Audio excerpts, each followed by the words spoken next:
It had been a sorrowful Sunday morning at Eric's funeral. Ingrid with her office-mate, Howard, and Ariane came near Eric's casket for their last viewing, and they felt the sadness and grief for losing a good friend like Eric. Then they joined the other employees on the chapel's bench as the pastor gave the solemn prayer and blessing for Eric. Ingrid and Ariane couldn't hold their emotions any longer, for they knew deep inside why Eric lost his life, and they don't have the courage to tell anyone for fear that they too will be in danger. At the cemetery, Ariane lost her balance for the grief and sorrow she felt of losing a close friend whom she thought she could rely on in search of the truth about her sister Monica. She felt so guilty for leaving Eric alone with the goons, and she failed to save him. Rainey got confused about Ariane's declaration, he thought. If Eric was her boyfriend, she should be lamenting for her loss. But why was she asking for forgiveness?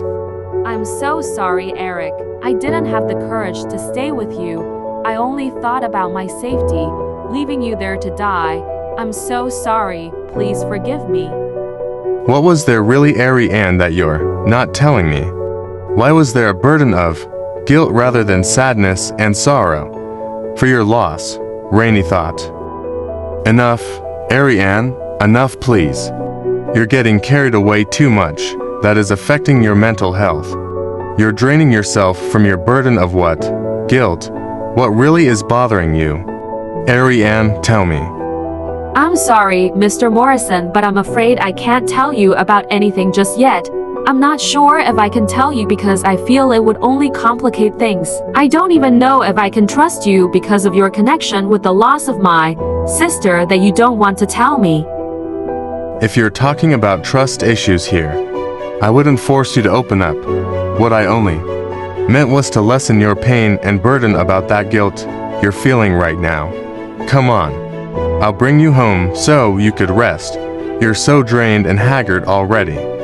Ray Martin drove his car out of the cemetery, but Ariane was startled. Mr. Morrison, this is not the way to the hostel. Where are you taking me? Ariane became nervous. I'm taking you to my villa because I wanted to be sure that you're well rested.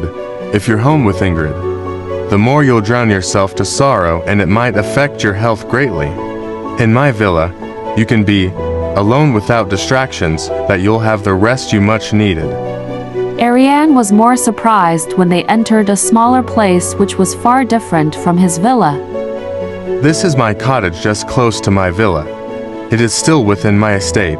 I come here occasionally, whenever I want a quiet place where I could be with myself. This is the best place for you to stay. As they came inside, Ariane was amazed that a cottage for her was a small house, but she never expected to see a beautiful living room inside. For her, Rain's cottage was so elegant and sophisticated. And when Rain brought her to a bedroom, how she gushed for its elegance and comfortable ambience. She already wanted to lie down and take a nap. You can now rest, and I'll wake you up when it's time to eat. You can choose any shirt in my closet that may fit you, and I'll have one of my house staff to wash your clothes to wear tomorrow. The autumn morning at Rain's cottage surrounding was peaceful and quiet. It blankets the landscape with fresh dewdrops and the leaves falling on the ground. The sounds of birds and crickets were like music singing with the cool breeze where the sun rises brilliant in the sky.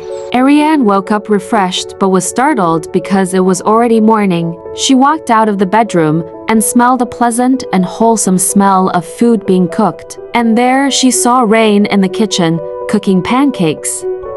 Good morning, dear Ariane. Come on, have a seat. You must be so hungry since you didn't have your dinner last night. I hate to wake you up because of your deep slumber. Rain smiled and was amused seeing her in his black t-shirt. He saw in her a beautiful but simple girl that made him attracted to her the more. Will Rain pursue his developing feeling for Ariane, and will Ariane's heart be captured by Rain, despite the issue about Monica's unexplained disappearance? Part 22 follows.